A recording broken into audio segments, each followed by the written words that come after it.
I knew it was a mistake the moment I walked through those double doors. The familiar scent of cheap perfume and desperation hit me like a slap. 10 years hadn't changed that much about Westlake High. What had changed was me, or at least that's what I'd spent a decade telling myself. Giselle! Oh my god, you actually came! Amelia's voice cut through the pulsing reunion playlist. Some sad attempt at nostalgic millennial hits that only reminded me why I'd left this town in the first place. Her hug felt genuine at least. One real thing in a room full of fake smiles and strategic Botox. Wouldn't miss it, I lied, already scanning the crowd. I didn't need to look hard. Sarah always did know how to command attention. There she was, holding court by the makeshift bar, laughing that practiced laugh that used to make me feel special when it was directed at my jokes. Now it just made my stomach twist. Her hair was different, sleeker, more expensive, but her eyes still had that calculating glint, even from across the room. "She's been asking if you were coming," Amelia whispered, following my gaze. "Like, a lot." "Has she?" I took a too large sip of lukewarm white wine. "How thoughtful! Be nice," Amelia warned, but there was concern in her eyes. She'd been there for the aftermath. She knew. I nodded, not trusting myself to speak as Sarah spotted me. Her face lit up with such convincing joy that for a split second I almost believed it. Almost. "Giselle." She glided toward me, arms outstretched like we were long-lost sisters, rather than the ruins of something that had once been beautiful. "You look amazing!" Her hug was perfectly calibrated, tight enough to seem genuine, brief enough to avoid awkwardness. I returned it with wooden arms, breathing in her expensive perfume and feeling 16 again. 16 and betrayed. "Sarah, you haven't changed a bit." It wasn't a compliment. "Oh, stop. 2 kids later, trust me, everything's changed." She laughed, gesturing vaguely at her body, which looked like it had never encountered a carbohydrate, let alone childbirth. "I'm so glad you're here. We have so much to catch up on." The conversation flowed around us. Jobs, marriages, divorces, the usual reunion currency. I nodded and smiled in all the right places, while something cold and hard formed in my chest. Sarah kept touching my arm, including me in inside jokes, acting like the decade of silence between us was just some silly misunderstanding. Then it happened. The moment I should have seen coming, but somehow didn't. Sarah clinked her glass, the sound cutting through the chatter. The room quieted with surprising speed. She always did have that effect on people. "I want to make a toast," she announced, her voice carrying that perfect blend of confidence and vulnerability that made people lean in. "To reconnections and second chances."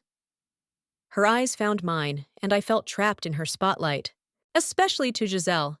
We all make mistakes when we're young, don't we? Some of us." She placed a hand over her heart. "Hold on to hurt for too long. Life's too short for that." The room murmured in agreement. I stood frozen, the wine turning to acid in my stomach. "I want everyone to know that I forgive you, Giselle. For Jacob, for everything. Water under the bridge." The whispers started immediately. I saw confusion on some faces, recognition on others. Old gossip reigniting like dry tinder. "Forgive me? For Jacob?" The room tilted slightly. In that moment, I was transported back, the tears streaming down my face as I found them together. Sarah's false apologies afterward, the rumors she spread painting me as the backstabber, the boyfriend stealer. The narrative she'd crafted so carefully that even Jacob believed it in the end. "To forgiveness," Sarah concluded, raising her glass higher, her eyes never leaving mine. I raised mine mechanically, the perfect picture of acceptance. Inside, something cracked open. Not the old wound, but something new and dangerous. "To truth," I countered softly, meeting her gaze. Something flickered across her face. Uncertainty, perhaps even fear. Good. She should be afraid. As conversations resumed and Sarah was pulled away by other admirers, Amelia squeezed my arm. "You okay?" I watched Sarah laugh and touch someone's shoulder, playing her role perfectly. The same role she'd been playing since we were kids. The benevolent queen, the wronged friend, the martyr. I will be, I said, a plan already forming. 10 years ago, I'd let her destroy my reputation, my relationship, my trust, all while she played the victim. I'd left town with my tail between my legs, believing somehow I deserved it. Not anymore. The wine tasted better suddenly, sharper on my tongue. Sarah glanced over, raising her glass again with that practiced smile. I smiled back. Decision made. By the end of this reunion weekend, everyone would know exactly who Sarah McDonald really was, including Sarah herself. The question was, what was I willing to sacrifice to make that happen? I couldn't sleep. At 5:37 a.m., I found myself staring at my reflection in the bathroom mirror of my childhood bedroom, where Mom had insisted I stay instead of wasting money on a hotel. The girl who stared back looked nothing like the confident marketing executive who lived in a high-rise apartment in Chicago. This version of me had shadows under her eyes and a vulnerability I'd spent years burying. "What are you doing, Giselle?" I whispered to my reflection. The question wasn't rhetorical. I genuinely didn't know if I was capable of what I was considering.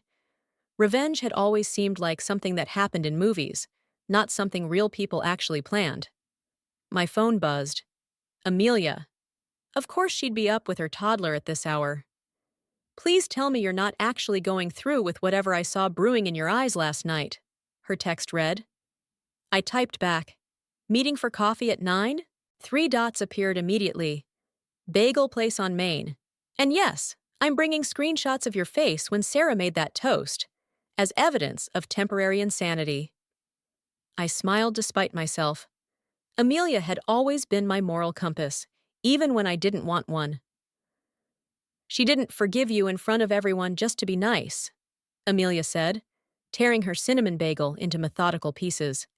"She did it to rewrite history. Again." The bagel shop was nearly empty, just a couple of teenagers in the corner and a man typing furiously on a laptop. I stirred my coffee, watching the cream create tiny whirlpools.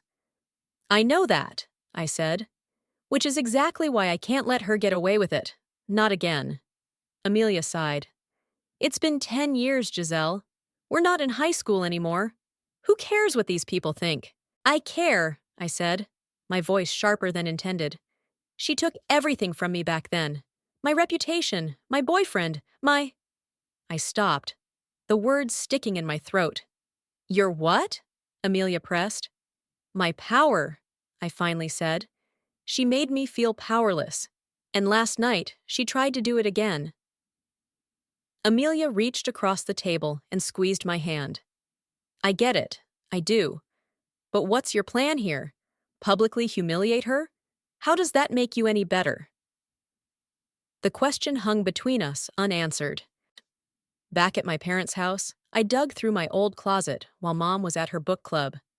Behind winter coats and prom dresses I'd never wear again sat a cardboard box labeled "High School Keep."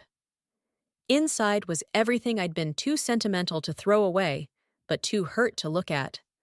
Yearbooks, concert tickets, photos. And at the bottom, wrapped in a faded t-shirt, my diary. The lock was a joke, a tiny thing I'd picked myself multiple times when I'd misplaced the key. It opened with a paperclip and a few seconds of effort. I flipped through pages of teenage angst until I found what I was looking for. The week everything fell apart. April 12th. Sarah's being weird about Jacob. She keeps saying he looks at me differently now. I told her she's imagining things. Jay and I are just friends. He's her boyfriend. April 15th. Sarah invited me to Ethan's party, but then didn't show. Jacob was there. We talked all night about books and his plans for college. It felt different, but nothing happened. I swear. April 18th. Sarah's not speaking to me. She told everyone I've been secretly pursuing Jacob. It's not true. She's twisting everything. And April 20th. I can't believe this is happening. Jacob broke up with Sarah. He said it's been over between them for weeks and she knows it. He asked me out. I said no. But no one believes me. April 23rd. Found them together in his car. She saw me see them. She smiled. Then she told everyone I tried to kiss him. Everyone believes her, even Jacob now. How is this happening? I closed the diary, my hands shaking. There it was. The truth I'd almost convinced myself I'd imagined. Sarah hadn't just stolen Jacob. She'd orchestrated the whole thing, making me the villain in her story so she could play the victim when she took what she wanted. My phone buzzed with a text from an unknown number. We need to talk about Sarah, not over text. Meet me at the old bleachers. 4 p.m. Ethan. Ethan. I hadn't thought about him in years. He'd been on the periphery of our friend group, quiet, always watching. What could he possibly know? As I was contemplating my response, another text came through. This one from Sarah. Brunch tomorrow? Just us girls. So much to catch up on. My stomach clenched. The fake sweetness, the XO. It was also Sarah. For a moment, I considered ignoring both messages, getting in my car and driving back to Chicago. But the diary sat heavy in my lap, physical proof of what she'd done, what she was still doing. I texted Ethan back. I'll be there. Then I responded to Sarah, can't wait. The lies came easily. Maybe I'd learned something from her after all. I tucked the diary into my bag. Whatever Ethan had to say, whatever game Sarah was playing, I wasn't walking in unprepared this time. The powerless girl from 10 years ago was gone, and Sarah was about to find that out the hard way. The football field looked smaller than I remembered. The once imposing bleachers were now just metal and rust, baking in the afternoon sun. I checked my watch. 3:55 p.m. I was early, but so was Ethan. I spotted him at the top row, elbows on his knees, watching me approach. Didn't think you'd actually come, he called down as I climbed the steps. That makes two of us, I replied, settling beside him with enough distance to feel comfortable. Up close, Ethan looked both exactly the same and completely different. Same thoughtful eyes, but with faint lines around them now. Same messy hair, but shorter, more deliberate. So, I said when the silence stretched too long, you wanted to talk about Sarah. He nodded, squinting at the empty field. I saw what she did at the reunion, that whole forgiveness speech.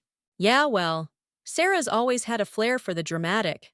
It's not just drama, Giselle. It's calculated. He turned to face me. She's done it before, not just to you. Something cold slid down my spine. What do you mean? Senior year, after you left, she did the same thing to Presley. Different details, same playbook. Friendship, betrayal, public humiliation, then magnanimous forgiveness later. Presley transferred schools. I remembered Presley. Quiet, artistic, always with a sketchbook. We weren't close, but she'd always been nice. Why are you telling me this? I asked, though I already knew. Because I saw your face when she made that toast. You're planning something. His voice held no judgment. And I want to help. Why would you help me? Ethan looked away. Let's just say I've got my reasons. I studied his profile, trying to read between the lines. Did she do something to you too? Not important. He pulled out his phone.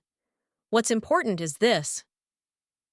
He showed me a video, shaky footage of what looked like a party. I recognized Sarah's laugh before I saw her, huddled with two other women I vaguely remembered from high school. Can't believe she actually showed up, Sarah was saying, her voice slightly slurred. God, did you see her face? Still so easy to mess with. You're terrible, one of the women giggled. Please, I'm doing her a favor, closure or whatever. Besides, Sarah leaned in conspiratorially. Jacob's coming tomorrow night. Wouldn't it be hilarious if history repeated itself? My stomach dropped. When was this? Last night, after you left the reunion. Ethan put his phone away. I was filming some reunion highlights for the website, caught this by accident. I stood up, needing to move, to breathe. She's unbelievable. After all this time, she's still playing games, Ethan finished. Yeah. I paced along the bleacher row, mind racing. The video, can you send it to me? Already did, but Giselle. He hesitated. What exactly are you planning to do with it? Good question. What was I planning? The diary entries, this video, they were proof of Sarah's manipulation. But would anyone care? Would it change anything? I don't know yet, I admitted, but I'm having brunch with her tomorrow. Ethan raised his eyebrows. Brave? Huh, or stupid. I sat back down, suddenly exhausted. Maybe Amelia's right. Maybe I should just let it go. Is that what you want? The question hung between us. Was it what I wanted? To walk away, again? To let Sarah continue thinking she had some power over me? No, I said finally. It's not. The restaurant Sarah chose was predictably trendy. All exposed brick and overpriced avocado toast. She was already seated when I arrived, looking fresh and polished, in a way that made me second-guess my own outfit choice. Giselle! She stood to air-kiss my cheek. You look great. So, rested? I smiled tightly. Thanks, you too. We ordered. Her a kale smoothie, me a coffee strong enough to dissolve metal, and fell into the kind of surface-level catching up that reveals nothing real. Jobs, cities, mutual acquaintances. She mentioned Jacob twice, casually, watching my reaction each time. He's coming tonight, you know, she said, stirring her smoothie. To the cocktail thing at River Point. You should come. Should I? I kept my voice neutral, remembering the video. Why's that? Closure? She shrugged, all innocence. I just think it would be good for everyone. Water under the bridge and all that. I took a deep breath. This was it, my first real move. Actually, I've been thinking about what you said at the reunion. About forgiveness. Her eyes lit up with interest. Oh? Yeah. It got me wondering about how different things might have been if we'd all been honest back then. Her smile flickered. What do you mean? I pulled out my old diary and placed it on the table between us. I found this yesterday. It's interesting how memories can get distorted over time. Sarah stared at the diary, recognition dawning in her eyes. You kept a diary? God, we were such kids. We were, I agreed, but some things I wrote down very clearly, like what really happened with Jacob. The color drained from her face. Giselle, I'm not here to rehash the past, I cut in, surprising myself with how calm I sounded. I just thought, in the spirit of honesty, you might want to know I have it, before tonight's event. For a split second, her mask slipped completely. I saw calculation, maybe even fear. Then it was gone, replaced by a tight smile. Of course. Honesty. She reached for her purse. I should get going. Early meeting. But I'll see you tonight? I nodded, watching her leave money for the bill. Wouldn't miss it. As she walked away, her shoulders stiff with tension, I felt a strange mix of triumph and unease. I'd rattled her, that much was clear. But something told me Sarah wouldn't go down without a fight. My phone buzzed with a text from Ethan. Bad news. Video file corrupted. Can't recover it. I stared at the message, my momentary victory evaporating. Without the video, it was just my word against hers. Again. But this time, I wasn't backing down. The soft glow of my laptop illuminated my face as I stared at the screen, the cursor blinking mockingly in the empty email draft. Subject line: The truth about Sarah. Recipients: every classmate whose email I could find from the reunion contact list. My diary sat open beside me, post-it notes marking the most damning entries. Without Ethan's video, this was all I had. My teenage words against Sarah's carefully crafted persona. Would it be enough? Or would I just look like the bitter ex-friend who couldn't let go of high school drama? A knock at my bedroom door made me slam my laptop shut. Honey! My mom poked her head in. Amelia's here. I glanced at the time, 6:30 p.m. The cocktail event started at 8 tours. Amelia appeared behind my mother, eyebrows raised at my clearly not getting ready state. We need to talk. Once my mom left, Amelia closed the door and crossed her arms. Ethan called me. Of course he did. I sighed, reopening my laptop. He's worried about you. So am I. She sat on the edge of my bed. What exactly are you planning, Giselle? I gestured at the screen. I'm going to tell everyone the truth. About what really happened with Jacob. About who Sarah really is. Amelia read the empty draft over my shoulder. And you think an email blast is the way to do that? The video's gone. This is all I've got. No, Amelia said firmly. What you've got is a choice. You can either keep living in the past, or you can move forward. Easy for you to say, I snapped. You weren't the one she destroyed. Amelia's face hardened. You think you're the only one she ever hurt? Why do you think Ethan cares so much? Why do you think Presley left town? Sarah's been doing this for years, Giselle. The difference is, the rest of us chose not to let her keep hurting us. Her words hit me like a slap. What are you saying? I'm saying that sending this email won't hurt Sarah nearly as much as it will hurt you. You'll become exactly what she's painting you as, the obsessed ex-friend who never moved on. I closed my laptop, anger and confusion churning inside me. So I just let her win? Again? Amelia's expression softened. Who said anything about letting her win? Riverpoint Hotel's rooftop bar was packed with familiar faces when we arrived. The reunion committee had gone all out. String lights, signature cocktails named after school events, a photographer capturing then and now pictures. I felt eyes on me as we entered. News of my brunch with Sarah must have spread. I straightened my shoulders, grateful for Amelia beside me, and for the simple black dress that made me feel more like my Chicago self. There's Ethan. Amelia nodded toward the bar. He was deep in conversation with a woman whose back was to us. As we approached, she turned, and I recognized Presley. Her hair shorter than in high school, her face more angular, but unmistakably her. Giselle, she said, surprise evident in her voice. I didn't think you'd come. That makes two of us, I replied, echoing my words to Ethan earlier.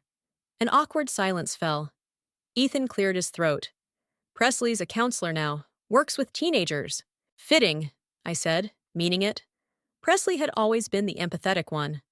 I heard about your situation with Sarah, Presley said carefully. Ethan filled me in. I shot him a look. Did he now? Don't be mad, Ethan said. Presley might be able to help. Before I could ask how, a ripple went through the crowd. Sarah had arrived, and beside her, my stomach dropped, was Jacob. He looked different. Broader shoulders, shorter hair, a confidence he hadn't fully possessed at 18. But his smile was the same, and seeing it again after all these years made something twist painfully inside me. Sarah spotted our group immediately. She whispered something to Jacob, then made her way toward us, pulling him along. You came, she exclaimed, as if we were all the best of friends. Jacob, look who's here. Jacob's eyes met mine, and I saw recognition, confusion, and something else I couldn't name. Giselle, he said, my name sounding strange in his adult voice. It's been a long time. 10 years, I replied, surprised by how steady I sounded. Sarah's arm snaked possessively around Jacob's waist. Isn't this nice? The old gang back together? Presley stiffened beside me. Not all of us, Sarah. Something flashed in Sarah's eyes. Annoyance, maybe even fear.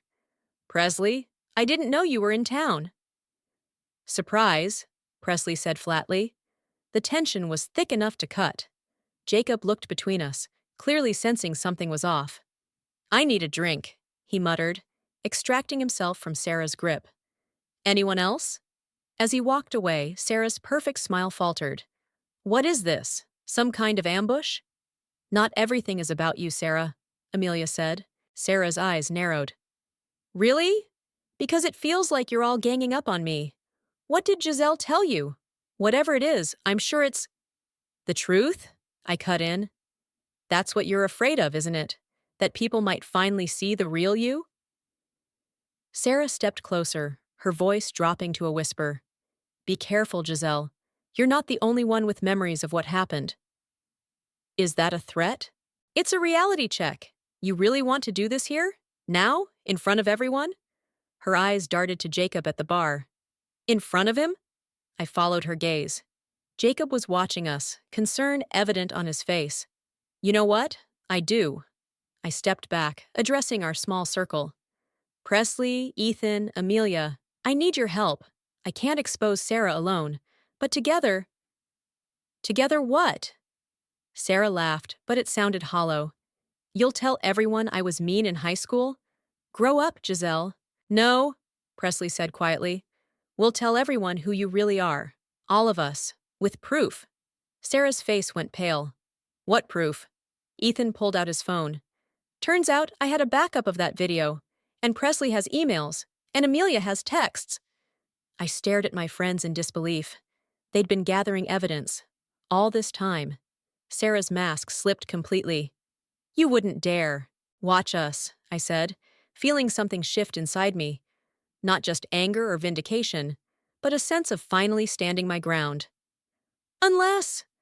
Unless what? Sarah hissed. I met her eyes steadily. Unless you tell the truth yourself. Tonight. To everyone, starting with Jacob. Sarah looked from me to the others, calculating her options. I could almost see the wheels turning behind her eyes.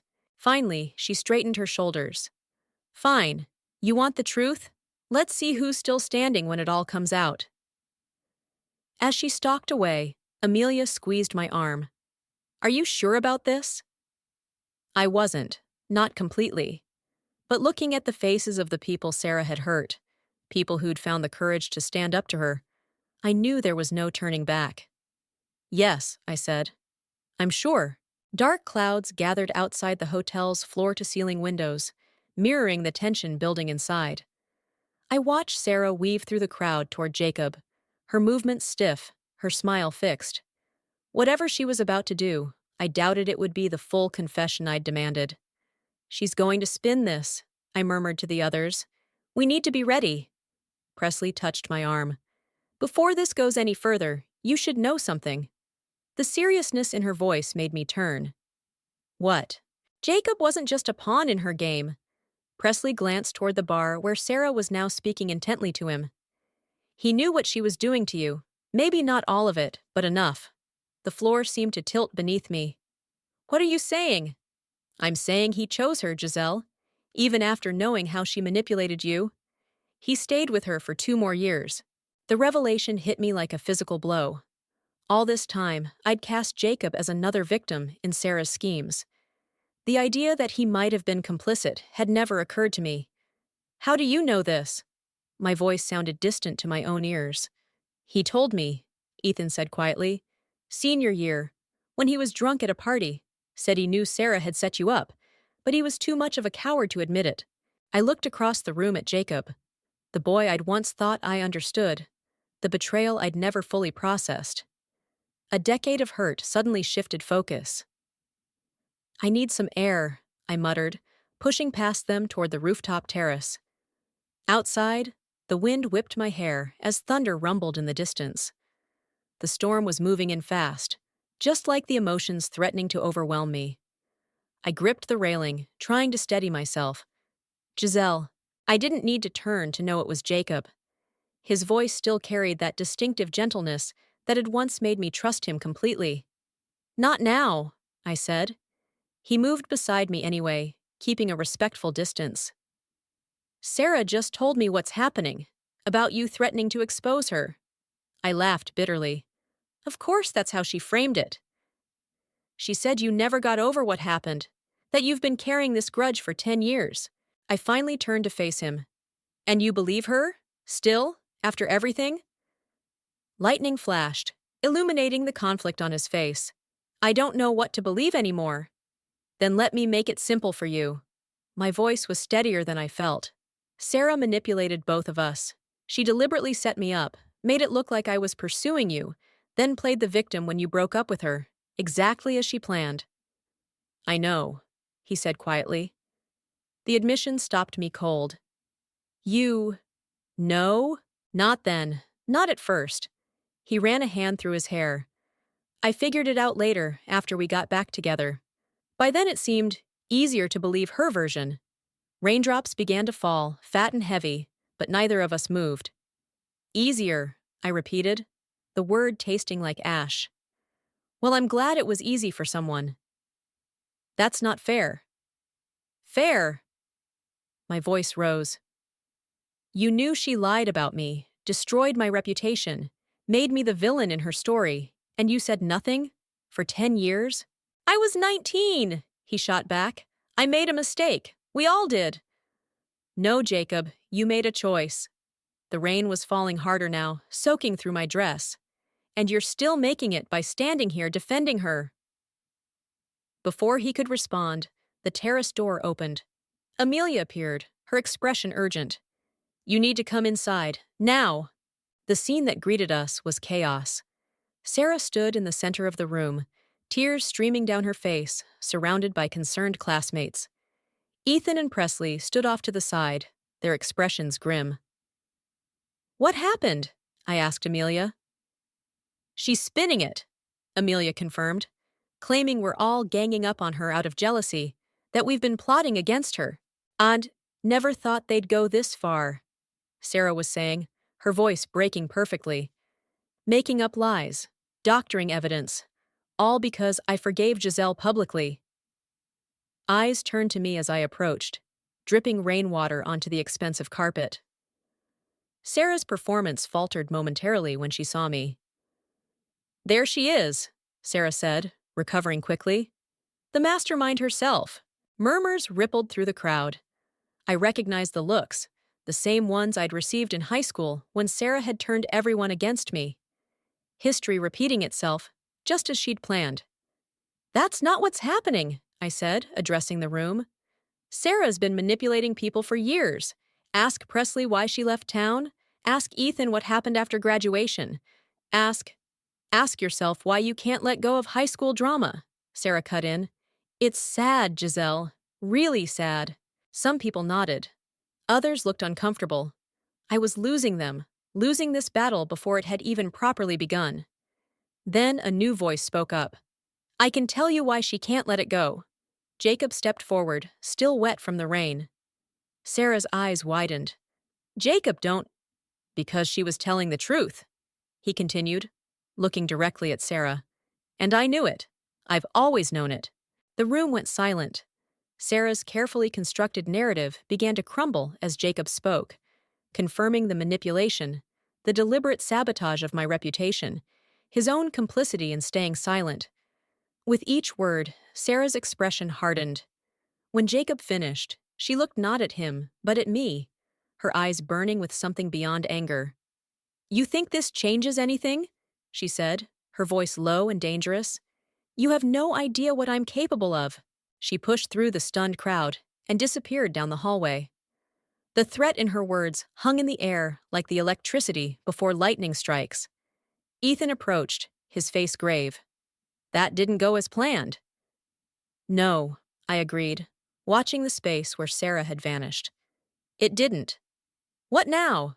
Amelia asked. What now, indeed? Sarah was cornered, exposed, and that made her more dangerous than ever. The victory I'd imagined felt hollow, overshadowed by the certainty that this was far from over. Now, I said, we prepare for whatever comes next. Morning arrived with pale light filtering through my childhood curtains and a pounding headache that matched the rhythm of last night's rain. I checked my phone. 17 missed calls, 32 text messages, and an email from my boss asking why I wasn't responding to work emergencies. Reality was intruding on my revenge fantasy. I scrolled through the text, mostly from Amelia, Ethan, and Presley, all variations of, "Are you okay?" and "Call me." One stood out from an unknown number. "We need to talk. Alone. Sarah." My thumb hovered over it. After last night's public confrontation, what could she possibly want to say to me in private? Before I could decide, my phone rang. Amelia. Finally, she said when I answered. I was about to send a search party. I'm fine, I lied. Just processing. Well, process faster. Sarah's on the warpath. She's been calling everyone from high school, spinning some story about how Jacob was manipulated into confessing. I sat up, suddenly alert. And people believe her? After everything? Some do, some don't. That's not the point. The point is she's escalating and we need to figure out our next move. Our next move. As if this were a chess game and not my life imploding all over again. There is no next move, Amelia. It's over. Jacob confirmed everything. People know the truth now. It's not that simple, and you know it. Amelia's voice softened. Look, we're meeting at Presley's in an hour, her parents' old place on Maple. Come or don't, but don't face this alone. After she hung up, I stared at Sarah's text again. Every instinct told me to ignore it, to stick with my allies. But something nagged at me. A need for completion, for final understanding. I texted back, where and when. Her response was immediate. My house, 11 a.m. Come alone or don't come. Sarah's parents' house looked exactly as I remembered. Imposing colonial, perfectly maintained lawn. The kind of place that screamed old money and older secrets. I hesitated at the front door, wondering if this was a trap. Before I could knock, the door swung open. Sarah stood there in gray sweatpants and a plain t-shirt, an outfit so unlike her usual polished appearance that I momentarily wondered if I had the wrong house. You came? She said, no trace of her usual artificial warmth. You asked. I kept my voice neutral. She stepped back to let me in. The house was quiet. Too quiet. Your parents? Europe, 3-week cruise. She led me to the kitchen, where 2 mugs of coffee waited. They're never here anyway. I didn't touch the coffee. What do you want, Sarah? She sat at the island counter, wrapping her hands around her mug. Without makeup, with her hair pulled back, she looked younger. Vulnerable, almost. I want to understand, she said finally. Why now? After all these years, why couldn't you just let it go? The question caught me off guard. I'd expected threats, manipulation, anything but this apparent sincerity. Because you wouldn't let it go, I said. That speech at the reunion, you were still controlling the narrative, still making me the villain. Is that what you think? That I've spent 10 years plotting against you? She laughed, but it sounded hollow. God, Giselle, not everything is about you. Says the person who made everything about her in high school. Sarah's eyes flashed. You have no idea what my life was like then, what it's like now. Enlighten me. She stared into her coffee. My parents were divorcing that year. Dad was cheating, Mom was drinking. Home was unbearable. The only place I felt in control was at school, with you and Jacob. So you destroyed our friendship because your home life sucked? I destroyed it because I was terrified of losing the only good things I had. Her voice cracked. I saw how Jacob looked at you, how everyone liked you without you even trying. I was losing everything, and I panicked. The admission hung between us. Part of me wanted to believe her, to find some humanity in the person who'd hurt me so deeply. Another part remembered her performance last night. Why should I believe anything you say? You shouldn't, she said simply. I wouldn't, in your position. I studied her face, searching for the manipulation, the angle. Then why am I here? Because I'm tired, Giselle. Aren't you? Tired of carrying this around? She pushed her mug away. Last night, when Jacob spoke up, it was like watching my whole life unravel. Again. Again? Sarah's expression hardened. You think you're the only one who lost something? After high school, Jacob left me. My parents disowned me when I dropped out of the college they chose. I built a new life from nothing. And now you're afraid we'll take that away too, I realized. Wouldn't you be? For the first time, I saw real fear in her eyes. My business partners, my clients, they all see me a certain way. If this spreads beyond our old classmates, I felt a flicker of something unexpected. Not quite sympathy, but understanding. Sarah had crafted a new identity, just as I had. We were both hiding from who we'd been. What do you want from me? I asked again. A truce. She met my gaze directly. You keep what you know about my past where it belongs. In the past. And I'll publicly apologize for what I did to you in high school. It was more than I'd expected, but something felt off.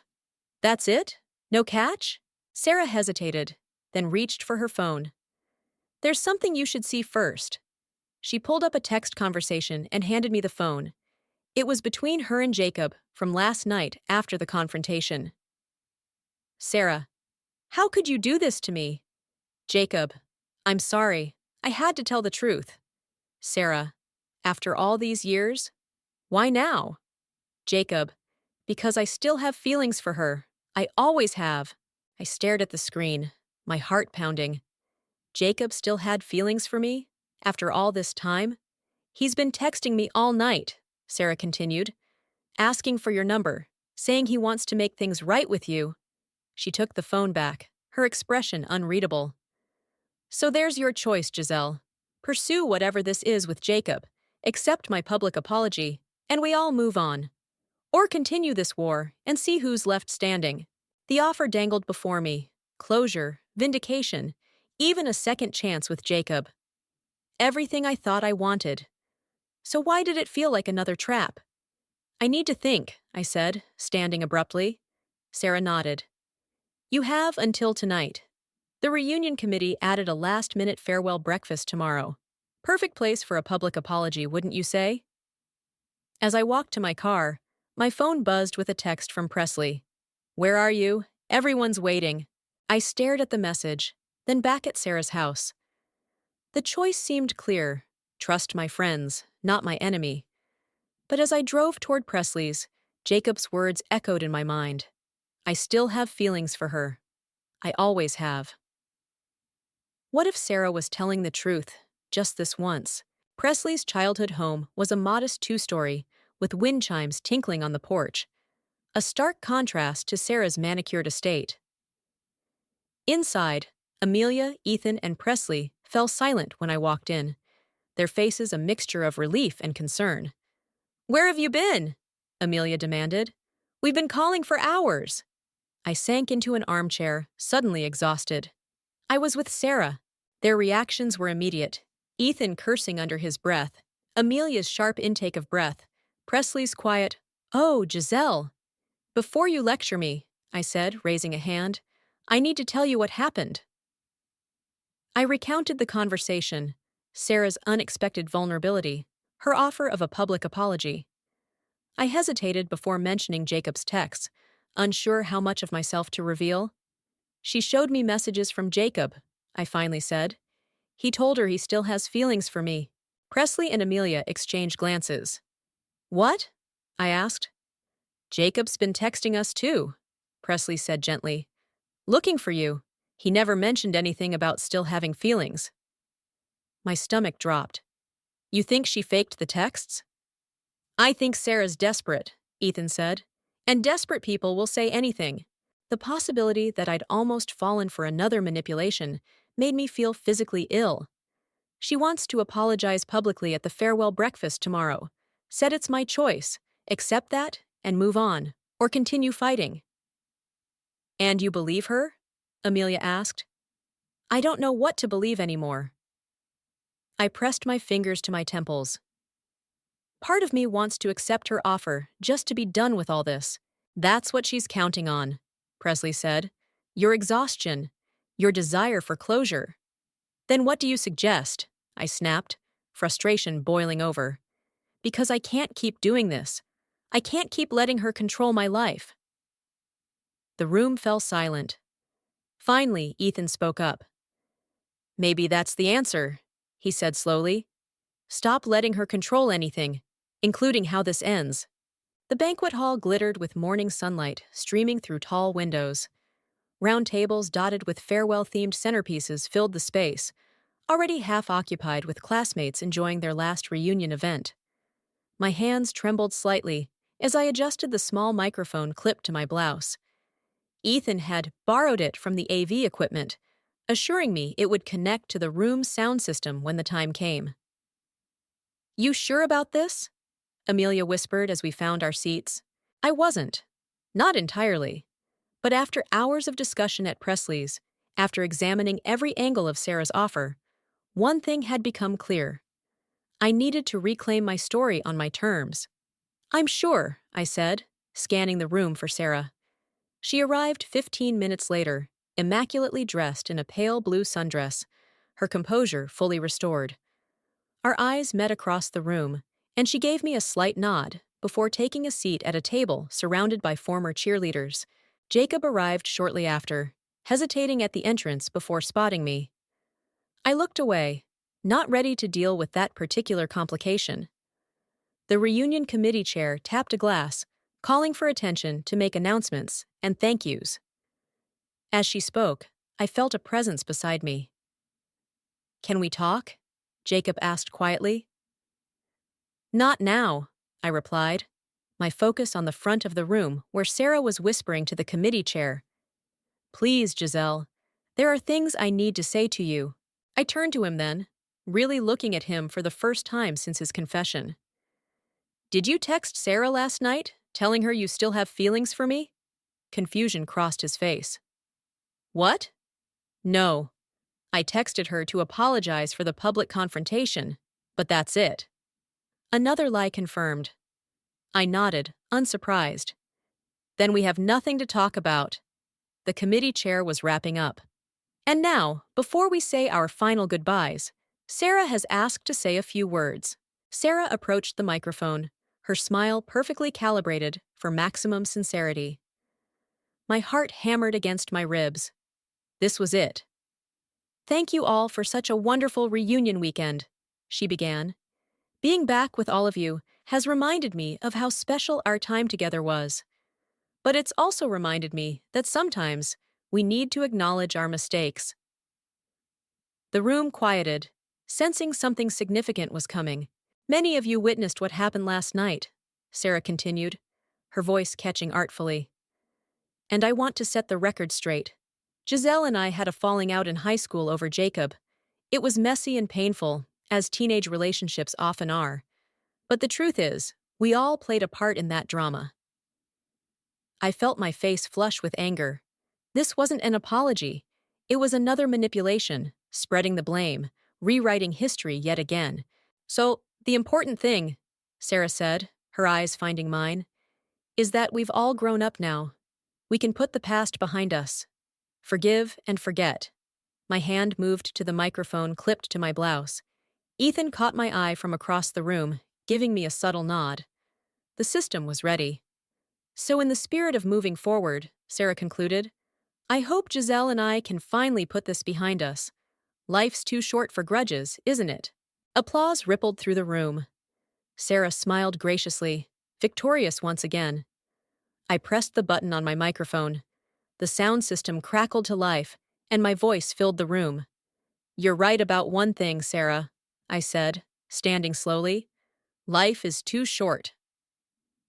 Heads turned, searching for the source of the voice. Sarah froze at the podium. "Too short to let someone else control your story," I continued, walking toward the front of the room. "Too short to let lies go unchallenged. Too short to waste on fake apologies." I reached the podium, standing beside a visibly shaken Sarah. Up close, I could see the panic in her eyes, the slight tremor in her perfectly manicured hands. "I didn't come here for revenge," I said, addressing the room but looking directly at her. "I came here to reclaim my truth, not just about what happened with Jacob, but about who I am, who I've become despite what you did to me." Sarah reached for the microphone, but I gently moved it away. "You asked me yesterday why I couldn't let it go," I said, my voice steady. "The answer is simple, because you never let me have it in the first place. My story, my truth, my power to decide who I am." The room was utterly silent now, every face turned toward us. "I don't need your apology, Sarah. I don't need anyone's validation or forgiveness. What I needed was to stand here and say, 'You don't control my narrative anymore. I do.'" I stepped back from the podium, my heart pounding, but my mind clearer than it had been in years. Whatever happened next, whether people believed me or Sarah, whether Jacob still had feelings for me or not, I had taken back what mattered most. Sarah stared at me, her carefully constructed facade crumbling before everyone's eyes. "You've ruined everything," she whispered, just loud enough for me to hear. I shook my head. "No, Sarah, I've just begun." The gentle patter of rain against the window matched the quiet murmurs filling the banquet hall. Sarah had fled the podium, pushing past shocked classmates to disappear through a side door. In her wake, the room buzzed with whispered conversations and wide-eyed stares. I remained where I was, suddenly uncertain what to do next. The adrenaline that had carried me through my speech was fading, leaving me lightheaded and vulnerable under the weight of so many eyes. Amelia appeared at my side, her hand steady on my elbow. "Let's get some air." We slipped out to a covered terrace overlooking gardens, now slick with rain. I breathed deeply, the petrichor scent clearing my head. "That," Amelia said after a moment, "was the bravest thing I've ever seen." I laughed shakily. "Or the stupidest. Sometimes they're the same thing." She leaned against the railing. "How do you feel?" The question was simple, but the answer wasn't. How did I feel? Relieved? Vindicated? Exhausted? "Free," I said finally. "I feel free." The door behind us opened. I turned, half expecting Sarah returning for another round. Instead, Presley and Ethan emerged, followed by Jacob. "The committee's in damage control mode," Ethan reported with a hint of satisfaction, trying to salvage the positive reunion experience or whatever. "Sorry to ruin the farewell breakfast," I said, not feeling sorry at all. "Are you kidding? Best entertainment we've had all weekend," Presley said. But her smile faded as she glanced at Jacob. "We'll give you guys a minute." Before I could protest, my 3 allies retreated inside, leaving me alone with Jacob. Rain drummed harder on the terrace roof, filling the awkward silence between us. "I didn't ask them to do that," Jacob said finally. "I know." I kept my distance, arms crossed. "What do you want, Jacob?" He stepped closer, then seemed to think better of it. "To apologize. Properly this time. Not just for what happened in high school, but for staying silent all these years." "Why did you?" I asked, the question that had burned in me since Ethan's revelation. "If you knew the truth, why didn't you ever say anything?" Jacob's shoulders slumped. "Because I was a coward. Because it was easier to go along with Sarah's version than admit I'd been manipulated too. Because I was 19 and stupid and—" He stopped, running a hand through his hair. "There's no good excuse. I should have stood up for you then." I studied his face, searching for the boy I'd once thought I understood. He wasn't there anymore. This was a stranger with familiar eyes. "Sarah showed me texts," I said. "Messages she claimed were from you, saying you still had feelings for me." Jacob's expression shifted to confusion, then understanding. "She lied, again." "I know." I turned to look out at the rain-soaked garden. "The thing is, for a moment, I wanted to believe it. Not because I still have feelings for you, but because it would have meant that something good could come from all this mess." "And nothing good has come of it?" he asked quietly. I considered the question, thinking about the past few days, the pain of old wounds reopened, but also the strength I'd found, the allies who'd stood beside me, the truth finally spoken aloud. "I wouldn't say that," I admitted. The door opened again. This time, it was Sarah who stepped onto the terrace. Her mascara had run, leaving dark tracks down her cheeks. She looked smaller somehow, stripped of her usual confidence. Jacob straightened. "I should go." "No," Sarah said, her voice hoarse. "Stay. You should hear this too." She approached slowly, stopping a few feet away. The 3 of us stood in a triangle, connected by old hurts and new truths. "You were right," Sarah said to me, the words clearly difficult for her. "About everything. I've been controlling the narrative for so long, I don't know how to stop." I said nothing, waiting. I told myself I was protecting my new life, my business, my reputation. But the truth is, I've been running from who I was. Who I still am sometimes. She wiped at her cheeks. The scared, insecure girl who thought the only way to have value was to take what others had. "Why are you telling me this?" I asked. "Because you deserve the truth. The real truth." She looked between Jacob and me. "I was jealous of your connection. The way you understood each other without trying. I never had that with anyone, including Jacob. so I destroyed it. The admission hung in the rain-heavy air. Not an apology exactly, but something more valuable: honesty. I can't undo what I did, Sarah continued, but I wanted you to know that what you said in there.